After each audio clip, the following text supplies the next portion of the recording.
That may be the greatest catch I've ever seen in my life. Okay, we're going to go through and talk about some sell high running backs here. And honestly, this was the easiest list to make for sell high running backs. I think you have some clear players that need to be sold. Usually I kind of sit here. Usually it takes me about an hour to go through and do the research. I figure out, okay, if we had to sell 5 guys, who are we selling this week? Oh no, this time it came naturally. But of course, before we dive into it, we have to give away some free Fantasy Flock Network hats for the people who went down there, dropped a like on the last video, left a comment as well. Those winners for this video are going to be Jarrett and August. So of course, thank you so much for being a part of the flock and supporting the channel. If you win that flock hat, just send me that email ASAP with your address so I can get that out to you. And really quick, before we dive into this, make sure y'all go sign up for Underdog Fantasy. On Underdog Fantasy, you can get into a draft for just week 12. If that's something you want to do, you could also go through and instead check out some of the really cool player props that they have. I mean, probably they don't have that many at the time of this recording because we're going to be looking at this on Monday night. So yeah, there are going to be way too many injury uncertainties for them to put out an entire list. But Thomas, can you show the few that they have? They'll be adding a lot more by the time we get to the games. When you sign up for Underdog Fantasy and you use promo code FLOCK and you make your first deposit, they'll match you dollar for dollar on that deposit up to $100, available in pretty much every single state. So please take advantage of it. And yeah, let's go through and let's start talking about these running backs. And let's lead it off with Antonio Gibson. Okay, so y'all know his first week back out of the bye, you looked at Antonio Gibson and you were saying, okay, I mean, I told everybody, you need to avoid him like the plague, going up against the Tampa Bay Buccaneers, and he's a committee running back. There's no reason to ever start him there. This past week, we kind of said the same thing in another tough matchup against the Carolina Panthers, and with Antonio Gibson, he kind of comes out, he has a decent day from an NFL standpoint. Like you see the NFL narrative, you go, okay, well, he has almost 100 rushing yards. He has 95 rushing yards. That's the most that he has had so far this season. And now the issue is, and I hate to do this to our guy Antonio Gibson. Y'all know I liked Antonio Gibson coming into the season. Then we said to sell high right at the beginning of the year once you saw that J.D. McKissic was the receiving down running back. He's Damian Harris. That's what he is. I can't come out here and crap on Damian Harris over and over and over again for not getting really anything in the receiving game. And then Antonio Gibson comes out and he gets the 19 carries, 95 rushing yards, and 0 targets out of the backfield. The issue is when he gets his season high in rushing yards, he gets there 95 rushing yards. What does that mean from a fantasy football standpoint? 9.5 fantasy points? Like even on a good day for Antonio Gibson, it's touchdown or bust. Y'all know we are avoiding these running backs. I mean, you're avoiding those guys like Damian Harris, like Elijah Mitchell, those players that aren't going to be getting targeted out of the backfield. We'll be talking about Nick Chubb in just 1 second. Make sure you stick around for that because, I mean, his best day he comes out here. He has less fantasy points scored than DJ Dallas, Josh Jacobs, Dontrell Hilliard, Mark Ingram, Myles Gaskin, Devonta Freeman. I mean, a lot of these running backs we'll be talking about in this video, but nonetheless, I think that we just have to look at the role that you have for J.D. McKissic. You have to look at the role that you have for Jarrett Patterson, and we have to just say that it's going to kill what you have from Antonio Gibson, where Gibson comes out and he actually only plays 33 snaps out of 67 potential snaps this week. And you actually have, I mean, I hate to say it, you have Jarrett Patterson getting 13. Jarrett Patterson, if he's going to come in and he's going to take 7 carries out of this backfield, we already know that J.D. McKissic is going to get pretty much every single target here. We know J.D. McKissic is the option on third downs, the option in obvious passing down scenarios. Like if that's going to happen, sure, Antonio Gibson, maybe he'll be able to overcome it. Maybe he'll be able to be a mid running back too. But as soon as you start giving those 7 carries over to Jarrett Patterson, something that we saw before the bye week as well, now Antonio Gibson's a running back that we have to get completely off of. Let me pull up Patreon really quick so I can see my rest of season running back rankings and where we had Antonio Gibson coming into this week. At the time of this recording, these rankings aren't updated because I'm recording this on Monday morning, but this video should be out on Tuesday. So over there on Patreon, our rankings will be updated.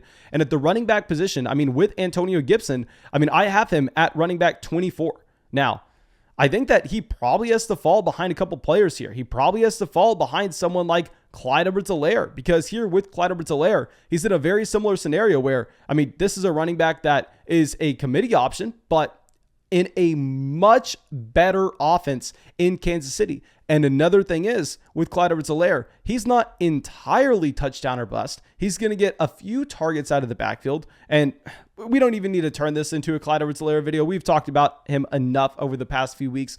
I do think Antonio Gibson now is going to be bumped down to maybe being that high-end running back 3, low-end running back 2 in fantasy. I really think that we should be looking to just sell him everywhere we can. And speaking of another running back that should be really falling down in your rest of season rankings, we already have him extremely low. I mean, we already have him at running back 27, Damian Harris. I mean, we've already discussed this at length, and Damian Harris is not a sell high running back. I know that it's annoying for me to come out, sell high. No, you're just trading him off your roster. Because with Damian Harris, this is a running back that if you're buying into the split that we had between him and Ramondre Stevenson this past week, Damian Harris is no longer startable in fantasy. This is the risk with those running backs that don't get any targets out of the backfield. They need to be able to get to 20 carries. They need to be able to get to 100 rushing yards and the rushing touchdown just to give you low-end running back 1, high-end running back 2 production. You see this with Damian Harris this past week. Well, we see this throughout the entire season where just dating back to, let me do this really quick. I know y'all are tired of it by now. Trust me, I get it. We'll talk about this situation going forward. But just to speak on how fragile Damian Harris was as an asset and how next season, the season after that, you have to internalize it. You have to take this lesson away that these running backs that aren't getting any utilization at all in the receiving game, his best game ever of his career, he has 2 receptions. Like, they're going to be very much touchdown or bust options. To go through and look at Harris, I mean, with the points that he has scored, if you remove the touchdown so far this season, 13, 7, 3, 4, 6, 11, 12, 8, 4, and 7. When you're not getting anything in the receiving game, the second that Ramondre Stevenson comes out and he begins to split this backfield with Damian Harris, something that you should have seen coming into the season, now he's a running back that cannot come close to your starting lineup. We are not going to have him in our top 24 running backs this week. We will not have him in our top 24 running backs the week after that. So you're not selling Damian Harris for that much. But I mean, I'm probably going to be moving him down my rankings. I already had him as the running back 27. That's a lot lower than most people. And I see no reason now to have him like that much further ahead of Tony Pollard. Like, who would you rather have in fantasy at this point? Damian Harris, Tony Pollard. Damian Harris or Alexander Mattison? I probably prefer to have Pollard and Alexander Mattison because I'm not going to be able to start any of these running backs unless you see an injury to either Dalvin Cook, Ezekiel Elliott, or now Ramondre Stevenson. And if those injuries were to occur to those running backs, if Stevenson comes away this next week and he just high ankle sprain, Ezekiel Elliott tears his ACL, Dalvin Cook concussion. Where are you ranking Alexander Mattison, Tony Pollard, and Damian Harris? Damian Harris goes right back to being a mid running back 2. Brandon Bolden's going to be catching the passes out of the backfield. Tony Pollard, top 5 running back. Alexander Mattison, top 5 running back. So I think that you probably have to prefer Tony Pollard, Alexander Mattison in fantasy right now over Damian Harris. Maybe this take ages poorly. Maybe all of a sudden Ramondre Stevenson is a healthy scratch this next week. I'm not expecting it. And I think that at this point, you have to just view Damian Harris as a handcuff type running back. Now our next running back, go through and sell him. Nick Chubb. Now y'all know we had a ton of people pretty much in the flock screaming to sell Nick Chubb high earlier this season. After you had the 30-point game against the Cincinnati Bengals with 14 carries, 137 rushing yards, and multiple rushing touchdowns.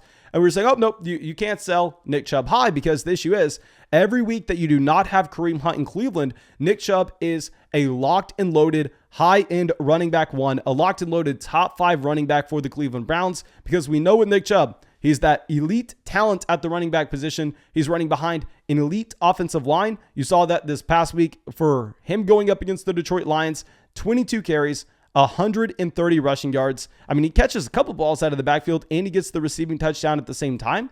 Now, the issue is, it sounds like Nick Chubb is potentially going to be getting Kareem Hunt added back into this offense this next week. And if that doesn't happen, then they have a bye week in week 13. And then after that, you can guarantee yourself that Kareem Hunt will be back in. And just going back to what you had with Nick Chubb at the beginning part of this season, this is why we didn't like him coming into fantasy drafts, is if you're looking at Nick Chubb when he does play alongside Kareem Hunt is getting the valuable touches in this offense. Nick Chubb, yes, is the better running back. Yes, Nick Chubb will see more touches overall. The issue is when Kareem Hunt is getting targeted out of the backfield, and at the same time, Kareem Hunt is getting usage in the red zone, you have to be drastically driving down your expectations for Nick Chubb. Now, the weeks that we have with Nick Chubb and Kareem Hunt playing together are going to be weeks 1 through 5. So weeks 1 through 5, if you're just narrowing in on that sample for Nick Chubb in particular, you're going to see that his points per game so far this season actually takes a pretty sharp hit. He actually goes down to being the running back 11 during that time period with 16.5 points per game. And the issue is with Kareem Hunt, he comes away with, one rushing touchdown week 1. He comes away with a rushing touchdown week 3, a rushing touchdown week 4, 2 rushing touchdowns in week 5. So if you're looking at that involvement at the goal line, and as well with Kareem Hunt, this is a running back that got up to 7 targets in week 3 against the Chicago Bears, 6 targets against the Chargers, 4 targets against the Vikings. He's going to get the involvement as a receiver, and he's going to have that usage in the red zone. So after you have the 30-point spike week against the Cincinnati Bengals, after you have the 22 points against the Detroit Lions, this is now the time to go through and sell Nick Chubb.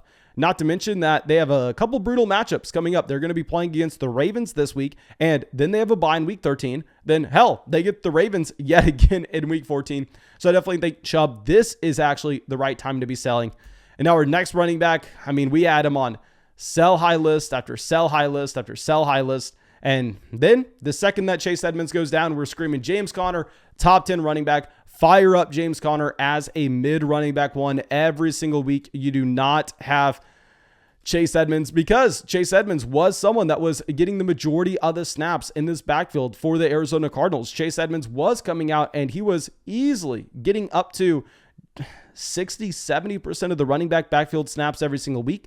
The production, yeah, James Conner was fine, but it was just driven off of the touchdown volume that you've seen since you had the injury to Chase Edmonds. James Conner comes up, steps into a completely different role. In week 9, he drops 40 fantasy points. You see him get 5 targets out of the backfield. In week 10, he gets 15 fantasy points. 10 carries, 4 targets out of the backfield. In week 11 against the Seattle Seahawks, 21 carries and 6 targets out of the backfield.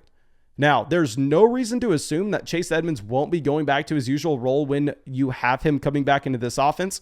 And James Conner, a running back that went from seeing about 30 to 35% of the snaps for the Arizona Cardinals offense to now, without Chase Edmonds here, he's getting 68 out of the 83 snaps for Arizona. That is going to be drastically driven down. I don't know exactly when we get Chase Edmonds back, but one thing that you want to see is the fact that, they have the bye in week 12. Then they go up against the Bears in week 13. So even if you have Chase Edmonds out the next 2 weeks, you're not going to be that excited about James Conner. And then by the time we get to week 14, I'd imagine that definitely Chase Edmonds is back by then. And also keep in mind, I can't sit here and say, okay, well, we want to at least play him in week 13. We want to get that low end running back 1 production in our lineup, because by the time you get to week 13, 9 out of 10 people watching this video are already going to be past their trade deadline.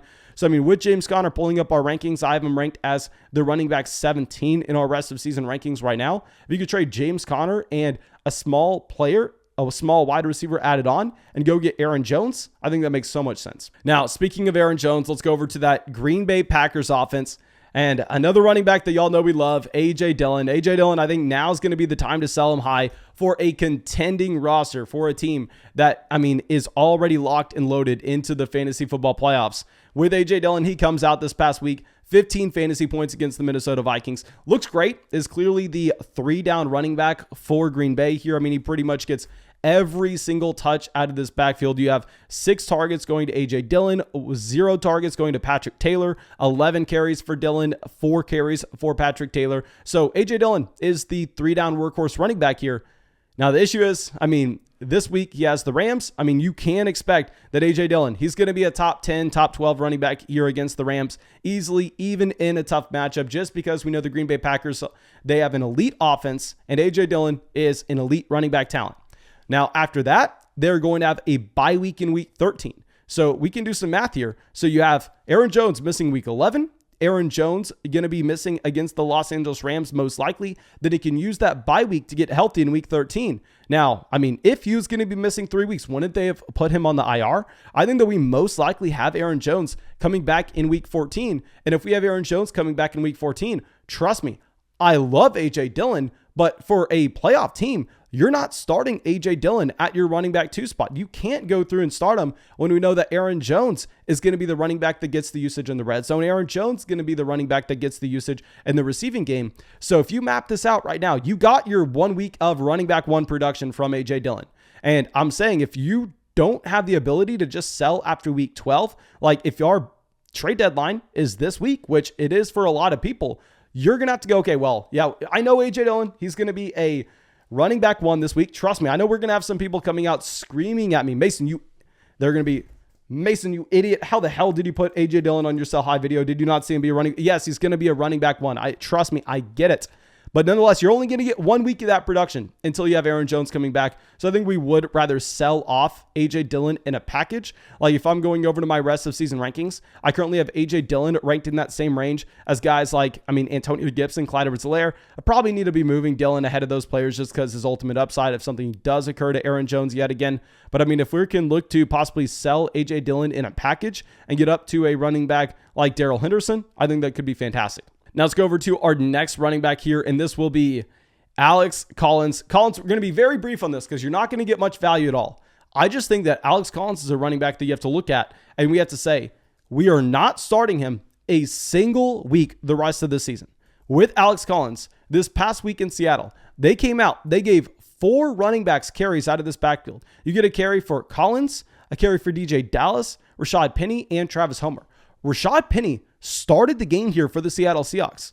And at the end of the day, you had DJ Dallas with 18 snaps compared to Alex Collins 10. So if someone's just going to be box score scouting here and they go, okay, well, yeah, Alex Collins, he got 10 carries. He led this backfield in carries. Like he's going to be the starting. No, Alex Collins is nothing. I would argue that maybe he's not even worth the roster spot because, even if DJ Dallas goes down, they're still going to be using Travis Homer. They're still going to be using Rashad Penny. This is going to be a spot that you can never start Alex Collins. This will always be a running back by committee through the rest of the season here. So you're not going to get a lot for Collins, but if we can just use him as a throw-in piece and try to convince someone that they're going to have a running back that they can start maybe over the coming weeks, that'd be great.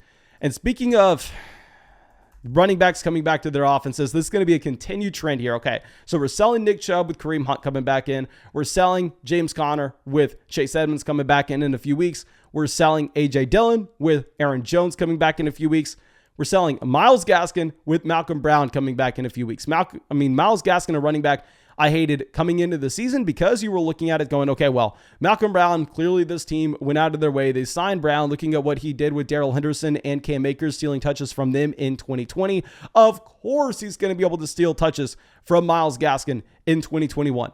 And this is the easiest call that you could ever be making because it's hilarious. If you look at the games that Myles Gaskin has played with and without Malcolm Brown, it is a night and day difference with the usage that Myles Gaskin has had. Now, Myles Gaskin with no Malcolm Brown, 9 carries, 5 carries, 13, 2, 5, and 5. Let me repeat that. 9, 5, 13, 2, 5, and 5. 1 game with double-digit carries for Myles Gaskin when Malcolm Brown's playing. Now, Malcolm Brown goes down, and oh my gosh, Myles Gaskin has his role completely changed. Of course it's going to happen. Malcolm Brown goes on the short-term IR. Now, I will say, not exactly sure when Malcolm Brown will be coming back, but this was a running back that goes on the short-term IR on October 25th.